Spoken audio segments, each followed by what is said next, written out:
Hello student. आप आ चुके हैं अपने यूट्यूब चैनल बायोलॉजी स्लाइस पर और मेरा नाम है मोहम्मद वारिस।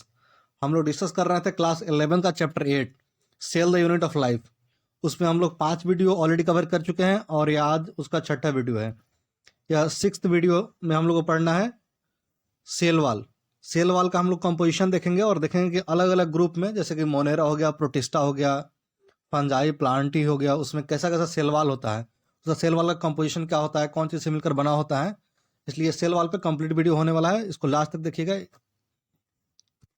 क्योंकि सेल वाल का जितना भी कंसेप्ट पढ़ना है आज इस वीडियो में कवर करा जाएगा। तो चलिए यहाँ से स्टार्ट करते हैं। सबसे पहले देखेंगे कि सेल वाल क्या होता है। तो सेल वाल जैसे कि पहले भी हम लोग डिस्कस कर चुके हैं कि सेल होगा, उसका प्लाज्मा मेम्ब्रेन होगा, उसके बाहर एक कवरिंग होगा जिसे सेल वाल बोलेंगे।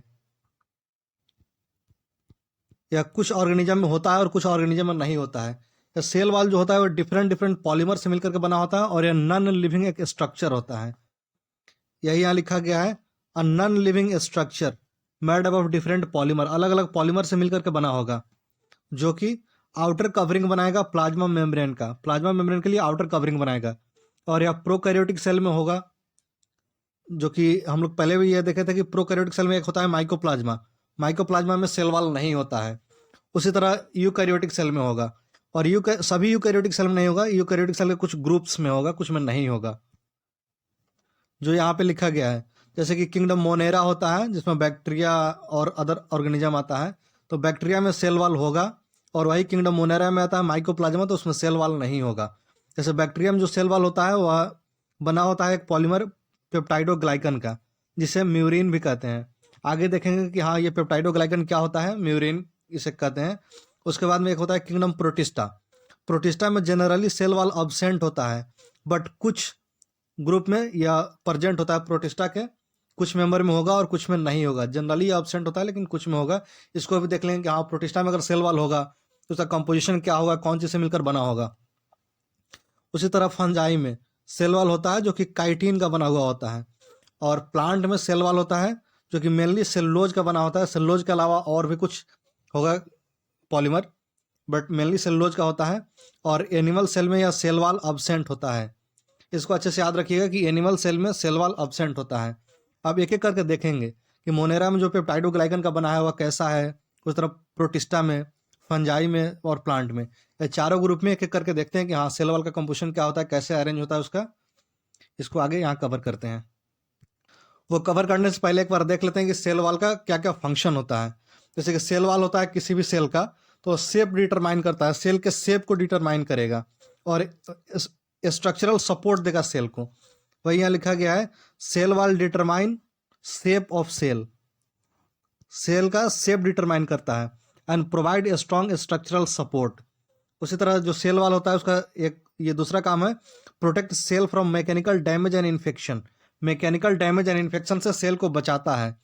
उसी तरह सेल वाल जो होता है, जैसे बाहर से आने वाले कुछ अनडिजायरेबल माइक्रोमोलिक्यूल को सेल में अंदर आने से रोकता है, बैरियर टू अनडिजायरेबल माइक्रोमोलिक्यूल। यहाँ पे एक बात याद रखिएगा, जैसे सेल वाल होता है वह मॉलिक्यूल के लिए परमिएबल होता है, सिर्फ कुछ बड़े बड़े मॉलिक्यूल जो अनडिजायरेबल माइक्रोमोलिक्यूल होता है उसको आने से रोकता है। बाकी जो छोटे छोटे मॉलिक्यूल है उसके आने के लिए सेल वाल कंप्लीटली परमिएबल होता है। जैसे कि प्लाज्मा मेम्ब्रेन है या सिलेक्टिवली परमिएबल होता है, लेकिन सेल वाल जो होता है कंप्लीटली परमिएबल होता है, बट जो माइक्रोमोलिक्यूल होता है वो नहीं आ पाता है। तो वही यहाँ पे लिखा गया है, barrier to undesirable micromolecule. But अगर सेल वाल के लिए पूछा जाए कि इसका कैसा नेचर होता है, तो ये आंसर करिएगा कि इसका नेचर जो होता है वह कंप्लीटली परमिएबल होता है। उसके बाद में सेल वाल जो होता है वह सेल टू सेल इंटरेक्शन में हेल्प करता है। यह इसका 4 फंक्शन हो गया सेल वाल का, इसको अच्छे से याद रखिएगा। अब यहाँ एक एक कर उसका डिस्कस करते हैं। जैसे कि cell wall of bacteria, kingdom Monera में बैक्टीरिया आता है, उसका सेल वाल हम लोग पहले अभी देखे थे कि पेप्टाइडोग्लाइकन का बना होता है जिसे म्यूरिन भी कहते हैं। और यह पेप्टाइडोग्लाइकन या म्यूरिन यह एक हेट्रोपॉलीमर होता है जो कि बना होता है N acetyl glucosamine and N acetyl muramic acid. इसे बोलते हैं NAG, N acetyl glucosamine and NAM, N acetyl muramic acid. या दोनों मिलकर बनाता है जिसे कहते हैं पेप्टाइडोग्लाइकन, और पेप्टाइडोग्लाइकन को म्यूरिन भी कहते हैं। यही बैक्टीरिया का सेल वाल बनाता है। वहीं यहाँ पे लिखा गया है, cell wall of bacteria is made of polymer called peptidoglycan, या इसे म्यूरिन कहते हैं। which is made of sugar and amino acid which form a layer outside the plasma membrane। तो पता ही है कि सेल वॉल प्लाज्मा मेम्ब्रेन का outside एक लेयर बनाता है, तो यही यहाँ पे लिख दिया गया है। Peptidoglycan equal to N acetyl glucosamine plus N acetyl muramic acid, इससे मिलकर के बना होता है। इसको एक बार स्ट्रक्चर में देख लेते हैं कि हाँ ये एन एसिटाइल ग्लूकोजामाइन और एन एसिटाइल म्यूरामिक एसिड कैसे अरेंज होता है और कैसे अरेंज होकर एक पेप्टाइडोग्लाइकन का लेयर बनाता है। इसको यहाँ पे नेक्स्ट पेज में देख लेते हैं। देखिए जैसे कि यह N acetyl glucosamine N acetyl muramic acid ये कंप्लीट अल्टरनेट मैनर में आकर के कंप्लीट एक लेयर बनाता है और ये बनाता है बैक्टीरिया का सेल वॉल। इसमें और कुछ होता है लेकिन उसको उतना डिटेल्स में नहीं पढ़ना है, बस इतना जान लीजिए कि बैक्टीरिया का सेल वॉल पेप्टाइडोग्लाइकन का बना होता है जिसे म्यूरिन भी कहते हैं, और यह peptidoglycan N acetyl muramic acid और एन एसिटाइल ग्लूकोजामाइन से मिलकर बना होता है। यहाँ पे एक कंसेप्ट और जान लीजिए, जैसे कि एंटीबायोटिक होता है, कोई भी एंटीबायोटिक यूज होता है बैक्टीरिया के अगेंस्ट, तो कुछ एंटीबायोटिक का ये काम होता है कि बैक्टीरिया को के सेल वॉल को ये डिस्ट्रॉय कर देता है, जिसके कारण बैक्टीरिया को मार देता है और या उसके ग्रोथ को रिटार्ड कर देता है। यही यहाँ पे लिखा गया है, there are many types of antibiotic, बहुत सारे टाइप्स के एंटीबायोटिक होते हैं, in which some antibiotics kill bacteria by destroying the bacterial cell wall. Example इसका दिया गया है पेनिसिलिन। पेनिसिलिन एक एंटीबायोटिक होता है जो बैक्टीरिया को किल करता है या बैक्टीरिया को ग्रो होने से रिटार्ड करता है या बैक्टीरिया के सेल वाल को ही खत्म कर देता है, और जब सेल वाल को ही खत्म कर देता है तो बैक्टीरिया का डेथ हो जाता है। उसी तरह जैसे हम लोग पढ़े थे ग्राम positive and gram negative bacteria, ये दोनों बैक्टीरिया में एक डिफरेंस ये होता है कि दोनों का सेल वाल का थिकनेस और कंपोजिशन अलग अलग होता है। यह याद रखिएगा कि ग्राम पॉजिटिव और ग्राम निगेटिव बैक्टीरिया जो हम लोग कलर करके भी देखे थे, ग्राम पॉजिटिव का अलग कलर आ रहा था, उसमें कुछ वायलेट ब्लू कलर टाइप था, और जो ग्राम निगेटिव था उसका कुछ पिंक कलर टाइप आ रहा था। तो ग्राम पॉजिटिव और ग्राम निगेटिव बैक्टीरिया में सेल वॉल का थिकनेस एंड कंपोजिशन में डिफरेंस होता है। यहाँ पे ये खत्म होता है किंगडम मोनेरा यानी बैक्टीरिया का सेल वॉल कौन चीज से मिलकर बना होता है। सिर्फ इतना ही जानना है, ज़्यादा डिटेल्स में जानने की जरूरत नहीं है। अब यहाँ से देखते हैं प्रोटिस्टा में cell wall, cell wall of Protista. Generally जो प्रोटिस्टा होता है उसमें सेल वॉल एब्सेंट होता है, लेकिन कुछ मेंबर में, प्रोटिस्टा के कुछ मेंबर में सेल वॉल प्रेजेंट होता है। उसको देखते हैं कि हाँ कैसा सेल वॉल होगा। वही यहाँ पे लिखा गया है, protists are unicellular and usually move by cilia, flagella and amoeba. Protista जो है कि सिलिया, फ्लैजला और अमीबा से मूव करता है। Usually they do not have cell wall although some में हैव सेल वॉल, कुछ में सेल वॉल प्रेजेंट होता है। जैसे यहाँ एग्जाम्पल में दिया गया है, जैसे एक ग्रुप होता है प्रोटिस्टा में डाइनोफ्लैजलेट्स, पढ़िएगा बायोलॉजिकल क्लासिफिकेशन तो किंगडम प्रोटिस्टा में उसमें 4 ग्रुप पढ़ाया जाएगा, उसी का एक ग्रुप होता है डाइनोफ्लैजलेट्स, 4-5 ग्रुप पढ़ाया जाएगा वहाँ पे। डाइनोफ्लैजलेट्स का जो सेल वॉल होता है वह सेलुलोज का बना होता है, जो stiff cellulose plate on the outer surface होता है। उसी तरह एक होता है उसमें एक मेंबर डाइएटम्स। डाइएटम्स का जो सेल वॉल होता है और जैसे साबुन का बॉक्स होता है ना, 2 साबुन का बॉक्स मिल करके और एक पूरा साबुनदानी टाइप बना देता है, उस टाइप का होता है यार डाइएटम्स का सेल वॉल। यहाँ पे लिखा गया है, cell wall of diatoms form 2 thin overlapping cell which fit together as in a soap box. उस तरह का होता है डाइएटम्स का सेल वॉल। इसको आगे डायग्राम में भी देख लेते हैं। ये यहाँ पे डाइएटम्स का सेल वॉल का डायग्राम दिखाया गया है। कंप्लीट ये साबुनदानी टाइप है, इसको अगर ओपन करा जाए तो यह 2 भाग में ऐसे खुल जाता है। वही पीछे लिखा गया था कि एक सॉप बॉक्स की तरह होता है, और फिर इसको फर्दर अगर एक्सप्लेन करा जाए तो कुछ इस तरह का होता है। और यहाँ पे एक बात और जान लेते हैं कि जो डाइएटम्स का सेल वॉल होता है उसमें सिलिका इम्बेडेड होता है, उसमें कहीं कहीं सिलिका भी प्रेजेंट होता है, और यह सिलिका रिस्पॉन्सिबल होता है इसको इनडिस्ट्रक्टिबल बनाने के लिए।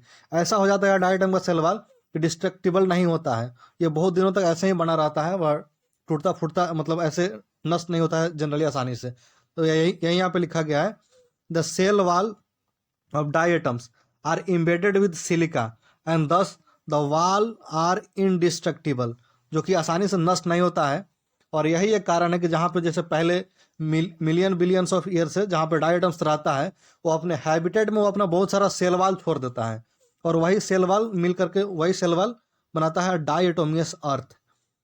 यहाँ पे लिखा गया है, diatoms have left behind large amount of cell wall deposited in their habitat.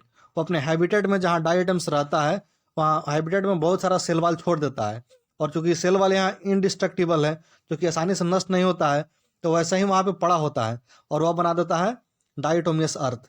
This accumulation over billions of year is referred to as diatomeous earth, या diatomeous earth बना देता है। और diatomeous earth जो होता है थोड़ा ग्रिटी नेचर का होता है, किरकिरे नेचर का होता है, तो इसका यूज करा जाता है, जैसे कि पॉलिशिंग में इसका यूज करा जाता है, और filtration of oils and syrup, oil और सिरप के फिल्ट्रेशन के लिए यूज करा जाता है, और पॉलिशिंग के लिए यूज करा जाता है, क्योंकि इसका नेचर ग्रिटी होता है। इसको याद रखिएगा अच्छे से। जैसे डायटम्स का सेल वॉल होता है उसमें सिलिका एम्बेडेड होता है, जिसके कारण यह इनडिस्ट्रक्टिबल हो जाता है, और ये अपने हैबिटेट में बहुत सारा सेल वॉल छोड़ देता है, जो कि डायटोमियस अर्थ बनाता है। और डायटोमियस अर्थ ग्रिटी नेचर का होता है, जो कि पॉलिशिंग के लिए और filtration of while and syrup के लिए यूज करा जाता है। यहाँ पे प्रोटिस्टा का सेल वॉल भी खत्म होता है। अब यहाँ देखते हैं cell wall of fungi. Fungi का जो सेल वॉल होता है वो बना होता है काइटिन का। एक पॉलीमर होता है काइटिन। काइटिन एक होमोपोलीमर होता है, जो कि बना होता है एन एसिटाइल ग्लूकोजामाइन का, जो कि एन एसिटाइल ग्लूकोजामाइन एक ग्लूकोज का डेरिवेटिव होता है, उससे मिलकर बना होता है। सिर्फ यहाँ पे यह याद रखिएगा कि फंजाई का सेल वॉल काइटिन का बना होता है, और काइटिन एक होमोपोलीमर होता है, जो कि बना होता है एन एसिटाइल ग्लूकोजामाइन का। वही यहाँ पे लिखा गया है, fungi possess a cell wall which is made up of chitin. Chitin is a linear, यहाँ पे एक बाद स्पेस होगा, a linear polysaccharide of amino sugar N acetyl glucosamine. इसको याद रखिएगा। अब यहाँ से स्टार्ट करते हैं हम लोग प्लांट का सेल वॉल। जैसे कि प्लांट में अलग अलग ग्रुप होता है, एल्गी, उसके बाद में bryophyte, pteridophyte, gymnosperm and angiosperm. तो ये सब में सेल वॉल थोड़ा अलग अलग टाइप का होता है। जैसे कि एल्गी होता है, तो एल्गी में जो सेल वॉल होता है वह सेलुलोज, गैलेक्टांस, मैनांस एंड एक मतलब यहाँ मिनरल्स कैल्शियम कार्बोनेट का बना होता है। यह चार चीज़ें याद रखिएगा एल्गी के सेल वॉल के लिए। उसी तरह एल्गी के अलावा अदर प्लांट्स में जो सेल वॉल होता है वह बना होता है सेलुलोज का, हेमी सेलुलोज का, पेक्टिन्स का, प्रोटीन्स का। इसको याद रखिएगा। यहाँ पे लिखा गया है algae have cell wall made up of glucose. एक मिनट, यहाँ ग्लूकोज नहीं होगा, यहाँ पे सेलुलोज होगा, यह सेलुलोज होगा, सेलुलोज।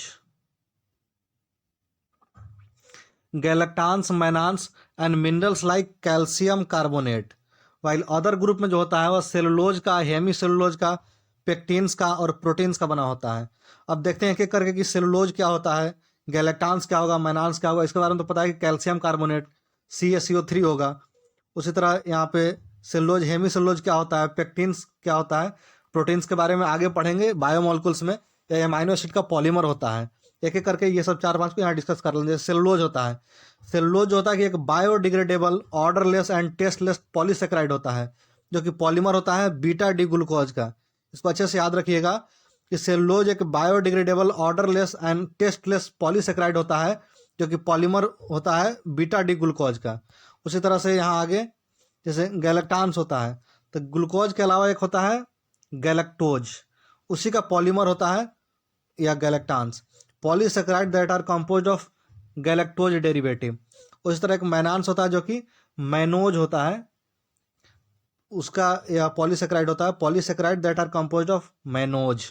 उसी तरह हेमी सेलुलोज, हेमी सेलुलोज जो होता है वह हेट्रोपॉलीमर होता है। पेंटोज शुगर उसमें होता है, हेक्सोज होता है और शुगर एसिड होता है।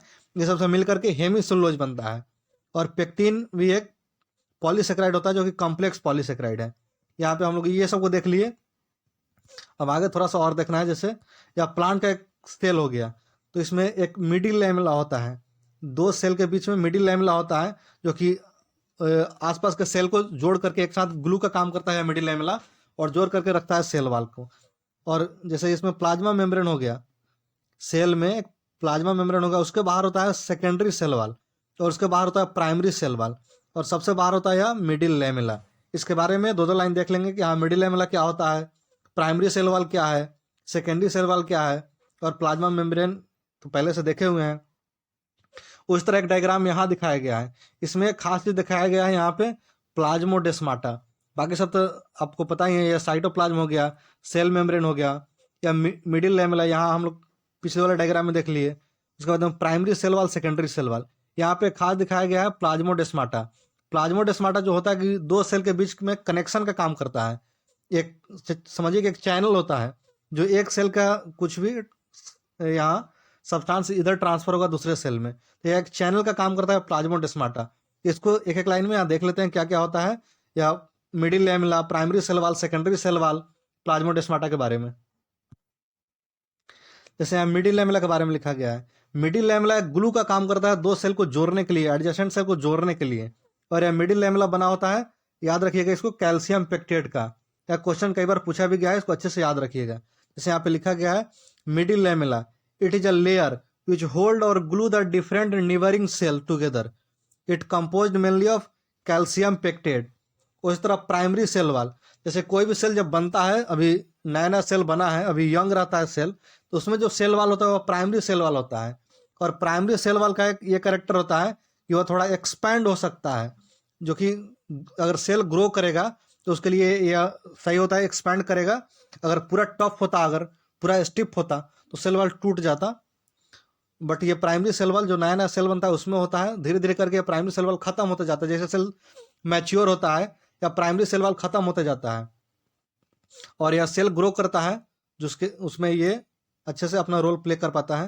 यहाँ पे लिखा गया है the cell wall of a young plant cell is primary wall which is capable of growth and gradually diminish, मतलब धीरे धीरे खत्म होते जाता है एज द सेल मैच्योर। जैसे जैसे सेल मैच्योर होता है या प्राइमरी सेल वाल खत्म होते जाता है। और प्राइमरी सेल वाल के अंदर यानी प्लाज्मा मेम्ब्रेन साइड में एक नया सेल वाल बनता है जिसे कहते हैं secondary cell wall.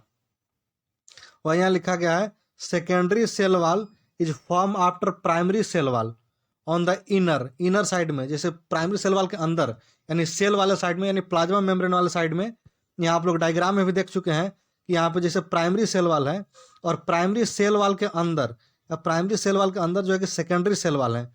Secondary cell वाल होता है प्लाज्मा मेम्ब्रेन और प्राइमरी सेल वाल के बीच में, जो कि प्राइमरी सेल वाल के बाद में बनता है। जैसे जैसे सेल मैच्योर होता है प्राइमरी सेल वाल खत्म होते जाता है, और उसका रोल मतलब पूरा सेल वाल का रोल सेकेंडरी सेल वाल ले लेता है। यहाँ पे लिखा गया है secondary cell wall formed after primary cell wall on the inner towards membrane, inner side of the cell. Cell में प्राइमरी सेल वाल के इनर साइड में बनता है। उस तरह प्लाज्मोडेस्माटा, प्लाज्मोडेस्माटा के बारे में अभी हम लोग देखें कि यह एक चैनल का काम करता है, जो कि आसपास रहने वाले सेल यानी निबरिंग सेल में कम्युनिकेशन का काम करता है, कुछ सब्सटेंस ट्रांसपोर्ट करेगा और कम्युनिकेशन का काम करेगा। वहीं यहाँ पे लिखा गया है plasmodesmata are the microscopic channel, एक पतला सा चैनल होता है, एक माइक्रोस्कोपिक चैनल होगा, दैट आर ट्रेवर्स यानी डाइसेक्ट करता है। जहाँ पे प्लाज्मोडेस्माटा होगा वह यहाँ पे यह है ना, जैसे सेल वाल और मिडिल लैमेला दोनों को काट करके, दोनों को डिसेक्ट करके और एक सेल से दूसरे सेल में चला जाएगा। तो वहीं यहाँ पे लिखा गया है चैनल दैट ट्रेवर्स या dissect cell wall and middle lamella, दोनों को काट करके सेल वाल और मिडिल लैमेला वहाँ नहीं होता जहाँ पे या प्लाज्मोडेस्माटा होगा। और plant cell which connect the cytoplasm of neighbouring cell, neighbouring cell के साइटोप्लाज्म को कनेक्ट करता है, जो कि कुछ ट्रांसपोर्ट और कम्युनिकेशन को अलाउ करता है बिटवीन एडजेसेंट सेल, आसपास रहने वाले सेल के बीच में ट्रांसपोर्ट और कम्युनिकेशन को अलाउ करता है या प्लाज्मोडेस्माटा। और जहाँ प्लाज्मोडेस्माटा होगा वह मिडिल लैमेला और सेल वाल को काट करके ना डिसेक्ट करके एक सेल से दूसरे सेल में एक चैनल बनाया मतलब बनता है, उसी को कहते हैं प्लाज्मोडेस्माटा। या थ्योरी वाला पोर्शन यहाँ खत्म होता है। अब आइए कुछ क्वेश्चन कर लेते हैं इस पे। जैसे यहाँ पे पहला क्वेश्चन है which one of the following structure between two adjacent cell is an effective transport pathway, जो कि एक इफेक्टिव ट्रांसपोर्ट पाथवे का काम करता है। पहला ऑप्शन है प्लाज्मोडेस्माटा, दूसरा है प्लास्टोक्यूनॉन्स, तीसरा है इंडोप्लाज्मिक रेटिकुलम, और चौथा है प्लाज्मा लेम्मा। अभी हम लोग देखें कि प्लाज्मोडेस्माटा होता है जो कि एडजेसेंट सेल के बीच में ट्रांसपोर्ट या कम्युनिकेशन का काम करता है। तो वही यहाँ पे पूछा गया है, या नीट 2010 का क्वेश्चन है, तो इसका आंसर हो जाएगा प्लाज्मोडेस्माटा। उसके बाद में second question, middle lamella is composed mainly of, middle lamella कौन चीज का मिलकर बना होता है? मिडिल लैमेला अभी हम लोग देखे हैं जो कि सेल के बीच में होता है, और या अलग अलग सेल के लिए ग्लू का काम करता है, जो कि सेल को जोड़ करके रखे रहता है। और हम लोग देखें कि मिडिल लैमेला जो बना होता है वो कैल्शियम पेक्टेट का बना होता है। तो इसका आंसर हो जाएगा कैल्शियम पेक्टेट। म्यूरामिक एसिड नहीं होगा, यहाँ और ये सब देख लीजिएगा, हेमिसेलुलोज ये सब नहीं होगा। कैल्शियम पेक्टेट जो होता है वह बनाता है मिडिल लैमेला को। उसके बाद में नेक्स्ट क्वेश्चन, क्वेश्चन नंबर 3, यहाँ पर लिखा गया है प्लाज्मोडेस्माटा आर लोकोमोटरी स्ट्रक्चर। नहीं, प्लाज्मोडेस्माटा लोकोमोटरी स्ट्रक्चर नहीं होता है। उसके बाद में सेकंड नंबर ऑप्शन है membranes connecting the nucleus and cytoplasm. नहीं यार, न्यूक्लियस और साइटोप्लाज्म को कनेक्ट नहीं करता है, दो आसपास रहने वाले सेल के साइटोप्लाज्म को कनेक्ट करता है ताकि दोनों सेल के बीच में कुछ ट्रांसपोर्ट और कम्युनिकेशन हो सके। थर्ड ऑप्शन है कनेक्शन बिटवीन एडजेसेंट सेल, ये सही है। और फोर्थ ऑप्शन है lignified connected layer between cell, ये नहीं। कनेक्शन बिटवीन एडजेसेंट सेल, इसका आंसर हो जाएगा सी। नीट 2009 का क्वेश्चन है। उसके बाद में यहाँ next question, question number 4, element necessary for middle lamella. Middle lamella के लिए कौन सा एलिमेंट नेसेसरी है, जरूरी है? तो अभी हम लोग देखा था कि मिडिल लैमेला जो बना होता है वह कैल्शियम पेक्टेट का बना होता है। तो यहाँ पे ऑप्शन में कैल्शियम, जिंक, पोटेशियम, कॉपर, तो इसमें हो जाएगा कैल्शियम, क्योंकि मिडिल लैमेला कैल्शियम पेक्टेट का बना होता है, तो अब बनने के लिए कैल्शियम जरूरी होगा। यहाँ पे क्वेश्चन नंबर 4 हो गया। अब नेक्स्ट क्वेश्चन, क्वेश्चन नंबर 5 देखते हैं। Cell wall show, cell wall क्या दिखाता है? Completely permeable, semi permeable, differential permeable या इम्परमिएबल। तो हम लोग पीछे देखे हैं कि सेल वाल जो होता है, जैसे कि प्लाज्मा मेम्ब्रेन होता है वो सिलेक्टिवली परमिएबल होता है, बट जो सेल वाल होता है वो अनडिजायरेबल माइक्रो मॉलिक्यूल को आने से रोकता है, क्योंकि उतना बड़ा मॉलिक्यूल नहीं आ सकता है, बट जो मॉलिक्यूल उसके अंदर आ सकता है उसके लिए जो सेल वाल होता है वह कंप्लीटली परमिएबल होता है। सेल वाल सिलेक्टिवली परमिएबल नहीं होता है, इसको अच्छे से याद रखिएगा। सेल वाल कंप्लीटली परमिएबल होता है, सिर्फ जो बड़ा बड़ा मॉलिक्यूल है जो नहीं आ सकता है उसको आने से रोकता है। तो यहाँ आंसर हो जाएगा A, cell wall show completely permeability. उसके बाद next question, question number 6, cell wall of algae have. Algae का सेल वाल कौन चीज से मिलकर बना होता है? तो हम लोग एल्गी का सेल वाल देखे थे अभी, कि सेलुलोज होगा, उसमें गैलेक्टान्स होगा, मैनान्स होगा, और एक मिनरल्स हम लोग देखे थे कैल्शियम कार्बोनेट। तो यहाँ पे ऑप्शन में दिया गया है सुबेरिन। नहीं, एल्गी के सेल वाल में सुबेरिन नहीं होता है। काइटिन, काइटिन नहीं होता है, काइटिन से बना होता है फंजाई का सेल वाल। यहाँ ऑप्शन सी है कैल्शियम कार्बोनेट, तो इसका सही आंसर हो जाएगा कैल्शियम कार्बोनेट।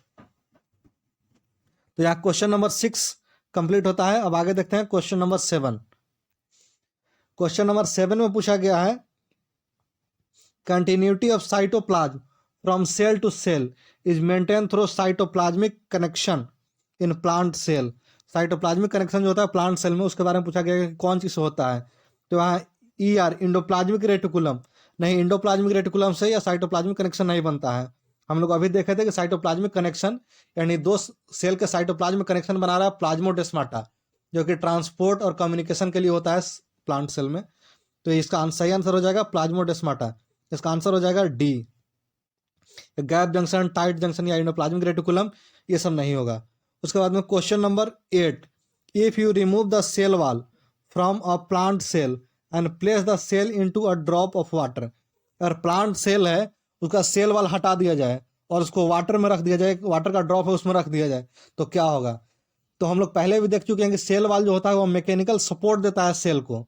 और हम लोग पहले लेक्चर में देखे थे कि सेल अगर ज़्यादा स्वेल कर रहा है, ज़्यादा सेल अगर फूल रहा है किसी कारण से, तो सेल को बर्स्ट होने से सेल वाल रोकता है। बट अगर यहाँ वाटर में रख दिया जाएगा तो वाटर मॉलिक्यूल अंदर जाता जाएगा, क्योंकि इसमें सॉलिड कम होगा वाटर मॉलिक्यूल का, मतलब सॉलिड बिल्कुल नहीं होगा, तो वाटर मॉलिक्यूल सेल में अंदर जाता जाएगा, जिस कारण सेल स्वेल करते जाएगा। और सेल अगर सेल वाल नहीं है उसको रोकने के लिए तो वो सेल बर्स्ट कर जाएगा, यानी सेल फट जाएगा। यहाँ सिकुड़ेगा नहीं, क्योंकि वाटर अंदर जाएगा। और यहाँ पे पहला ऑप्शन है the cell would divide mitotically, ऐसा नहीं होगा, सिंक भी नहीं होगा, सेल फुल करके बर्स्ट हो जाएगा अगर वाटर में रख दिया जाए सेल वाल हटा करके। तो इसका आंसर सी सही हो जाएगा। यहाँ पे डी में नथिंग वुड हैपन, ऐसा नहीं होगा।